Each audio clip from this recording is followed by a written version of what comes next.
Halo guys, dimanapun kalian berada, jumpa lagi dengan gua Indra di channel Mini Family. Oke teman-teman, apa kabarnya? Semoga sehat-sehat ya di sana.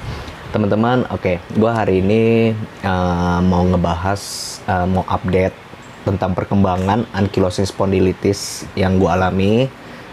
Mungkin juga gua pengen ngebahas soal vaksin ya teman-teman, tapi mungkin akan terlalu padat ya kalau di dalam satu video. Mungkin itu bakal gua bahas nanti di video berikutnya gitu ya untuk soal vaksin.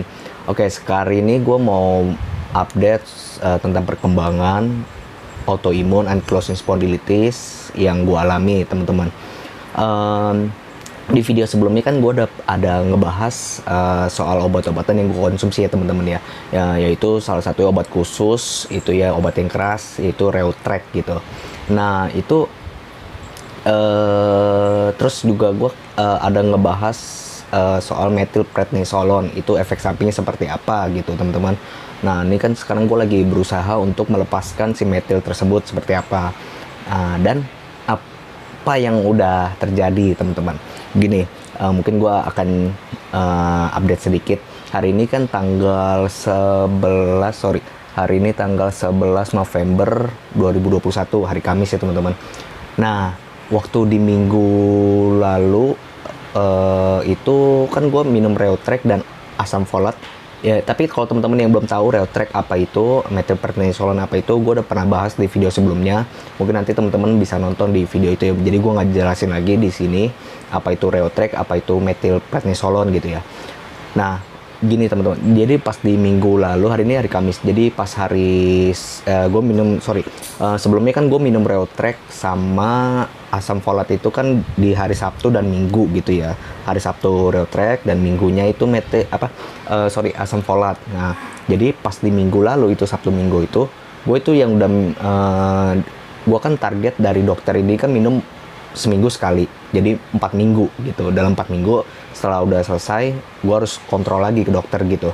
Nah jadi pas minggu lalu itu gue udah ke minum yang ke-3 minggu lah jatuhnya.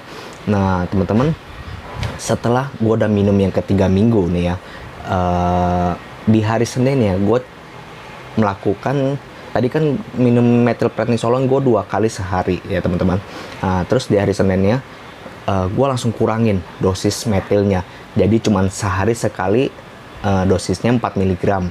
Nah ternyata berhasil teman-teman. Nah terus lalu di hari Selasanya gue masih minum sehari sekali. Lalu di hari Rabunya, ini di minggu lalu ya, jadi di hari Rabunya gue langsung berhenti total methylprednisolone. Gue pengen tahu apa yang terjadi gitu, karena kan setelah minum Reutrek sama asam folat itu gue merasa ada lebih nyaman gitu ya teman-teman, ada lebih nyaman. Jadi ketika gue coba lepas si methylprednisolone-nya, dan ternyata berhasil teman-teman gitu. Di hari Rabu itu gue udah sama sekali gue stop. Nah terus akhirnya di Kamis gue stop minum, gue gak minum lagi. Nah cuman ketika di hari Jumatnya itu teman-teman, gue ada sempet kalau nggak salah ya, gue ada sempet bukan di hari Jumat ya, ceritanya gue udah berapa hari itu ya udah sampai minum Reutrek sama asam folatnya udah ke minggu keempat ya teman-teman. Nah jadi pas di minggu ini jatuhnya, gue ada beberapa hari lalu itu gue ada sempat makan bakso ceritanya teman-teman. Dan itu ternyata gue jadi bener-bener apa ya, gue ngerasa sakit lagi gitu ceritanya. Padahal pas dibikinnya itu gue nggak pakai micin gitu di mangkoknya, cuman mungkin kuahnya itu udah dikasih micin atau gimana gue juga kurang tahu, tapi gue merasa sakit banget gitu. Malam itu gue uring-uring sakit. Oke, terus tapi gue tetap tahan. Oh udahlah, gue nggak minum lagi metil lah gitu. Gue stop. Gue udah tanggung udah berapa hari jalan kan ceritanya. Nah terus besoknya lagi gue makan ceritanya kacang pilus gitu, snack gitu ya teman-teman. Itu penyedapnya kuat juga ya. Nah itu di situ gue bener-bener nggak kuat, itu gue sakit. Besoknya gue nggak bisa bangun. bener-bener gue nggak bisa bangun, susah, bener-bener sakit tuh luar biasa teman-teman. Itu gue ngalamin sekitar 2 harian lah gitu. Akhirnya gue sempat minum metil lagi teman-teman, sekali tapi ketika gue sakit aja. Nah terus akhirnya besoknya lagi gue gue nggak minum lagi, dan pas kemarin jadi gue sempat minum lagi karena gue sakit lagi, dan hari ini gue belum minum gitu. Jadi gue jadi kayak bolong-bolong gitu teman-teman ya. Ternyata jadi memang metil itu perannya itu bener-bener luar biasa ya. Obatnya kecil banget gitu, paling sekuku kelingking gitu, kecil banget. Tapi itu luar biasa, itu efeknya tuh bener-bener bisa bikin enak untuk orang autoimun ankylosing spondylitis kayak gue ya. Kalau untuk yang lain mungkin beberapa autoimun yang lain mungkin juga bisa disarankan pakai metil, tapi itu tetap harus petunjuk dokter lagi teman-teman ya. Nah tapi efek sampingnya juga luar biasa gitu, dan itu gue udah pernah bahas. Nanti teman-teman bisa cek di video gue yang sebelum-sebelumnya ya. Nah itu jadi sampai saat ini gue bolong-bolong untuk minum metilnya gitu. Tapi hari ini yang tadi gue bilang, hari ini kan hari Kamis tanggal 11 November 2021. Nah itu gue udah nggak minum hari ini. Tapi memang gue nggak ngerasa sakit sih, nggak enak badan pun nggak gitu. Tapi tetap gue harus gue jaga untuk minum ini sulfasalazin ini. Sulfasalazin ini gue memang dosisnya lagi digedein sama dokter, mungkin untuk melawan si metil itu biar gue bisa stop gitu. Karena gue udah lagi ngalamin efek sampingnya mulai keluar gitu ya, seperti gue pernah cerita gitu. Itu untuk sulfasalazin sama metil ya gitu. Makanya kalau teman-teman di luar sana mungkin yang lagi konsumsi metil, tetap gue sih sekarang lagi masih mencari tahu apa yang boleh dan nggak boleh di dalam diri gue untuk menjaga gue bisa stabil gitu ya teman-teman. Nah jadi ya makanan itu yang utama yang harus teman-teman perhatikan.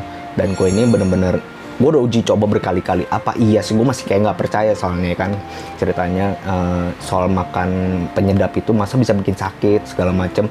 Dan gue coba lagi, ketika gue nggak sakit gue coba lagi, kan lebih berasa gitu. Tapi ketika gue udah nggak sakit selama 2 hari paling nggak sehari doang gitu. Kadang kan autoimun ini soalnya dia terkadang enak, seringkali enggak gitu ya. Jadi gue masih cari tahu gitu. Jadi utamanya kalau kayak makan soto atau kayak bakso ya, bakso sih gue nih ngerasain banget teman-teman ya. Gue ngerasain, kalau soto juga gue udah ngerasain itu, mungkin memang dia menggunakan penyedapnya lumayan banyak atau gimana biar gurih gitu ya. Ya mungkin sih untuk orang normal sih nggak akan ada masalah, nggak ada efek yang kayak gimana gitu ya, tetap enak-enak aja. Tapi untuk kayak orang-orang autoimun, utamanya mungkin kalau menurut gue sih sebagian besar autoimun lah, jangan makan penyedap, itu harus utama. Jadi bukan obat-obatan aja, makanan juga harus diperhatikan teman-teman ya, jangan sampai lupa. Nah itu perkembangan terbaru yang bisa gue sampaikan hari ini gitu. Dan sekarang sih gue lagi ngerasa enak gitu. Kalau autoimun ya pokoknya ya juga kalau sebisa mungkin, memang nggak gampang sih, sebisa mungkin pola tidur juga diatur juga teman-teman gitu. Karena ini pola tidur ini benar-benar pengaruh, yang gue alamin sendiri. Ketika gue capek, gue lelah, udah mulai merasa lelah, sakit gitu ya, gue tidur. Nah tidur tapi memang nggak bisa sebentar, 2 jam 3 jam bisa gitu ya, paling dikit-dikit 3 jam lah gitu. Nah bisa lebih 4 jam. Nah setelah itu bangun baru seger, enak seger gitu. Tapi memang nggak bertahan lama setelah gue udah ngalamin seger itu gitu. Paling seger ya sekitar 2-3 jam udah mulai berasa lagi capek gitu ya. Tapi ya udahlah, namanya kita ngalamin ini, kita sama-sama berjuang, kita sama-sama mencari solusi. Ya udah, paling teman-teman coba nanti kalau ada yang ngalamin autoimun kayak gua juga gitu, makanan dan pola tidur itu harus diperhatikan, jangan sampai lupa teman-teman ya.